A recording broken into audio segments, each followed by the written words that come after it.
Big boss హౌస్లోకి ఈసారి సామాన్యులు కూడా అడుగు పెడుతున్నారు. ఇందుకోసం అగ్నిపరీక్ష పేరుతో ఒక కంటెస్టే నిర్వహిస్తున్నారు బిగ్ బాస్ నిర్వాహకులు. ఇందుకోసం వేలాది మంది దరఖాస్తులు చేసుకోగా చివరిగా 15 మందిని ఎంపిక చేశారు. ఇప్పుడు వీరిక మరిన్ని టాస్కులు నిర్వహించి సత్తా చాటిన వారిని హౌస్లోకి కంటెస్టెంట్స్గా తీసుకోనున్నారు. ఈ బాధ్యతలను బిగ్ బాస్ విజేతలు అభిజిత్, బిందు మాధవి అలాగే మాజీ కంటెస్టెంట్ నవదీప్లకు అప్పగించారు.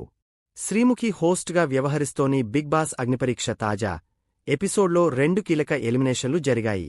కామన్ మ్యాన్ కేటగిరీ నుంచి ఎంపికైన 15 మందిలో 2 కంటెస్టెంట్లు జ్యూరీ మెంబర్స్ తీసుకున్న కైన నిర్ణయంతో హౌస్లోకి అడుగు పెట్టకుండానే బయటకు వెళ్లిపోయారు.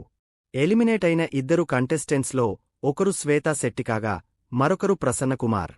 బిగ్ బాస్ హౌస్లోకి అడుగు పెట్టాలన్న గట్టి తలంపుతో విదేశాల నుంచి ఇండియాకు వచ్చింది శ్వేత.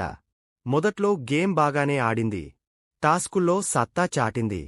అయితే లేటెస్ట్గా నిర్వహించిన బెలూన్ టాస్క్లో టీంను గెలిపించలేకపోవడం శ్వేతపై ప్రతికూల ప్రభావం చూపింది. ఇక ప్రసన్న కుమార్ విషయానికి వస్తే టాప్లో చోటు సంపాదించుకున్నాడు. తన వ్యక్తిత్వంతోనూ జడ్జీల అభిమానం పొందాడు. కానీ ఫిజికల్ టాస్కుల్లో ఫెయిల్ కావడంతో అతనిని ఎలిమినేట్ చేశారు జ్యూరీ మెంబర్స్. ఈ క్రమంలో శ్వేత, ప్రసన్న ఎలిమినేషన్పై ఆడియన్స్ నుంచి మిశ్రమ స్పందన వస్తోంది. కనీసం ప్రసన్నను హౌస్లో ఉండనివ్వాల్సింది అనే అభిప్రాయాలు కూడా వ్యక్తమవుతున్నాయి.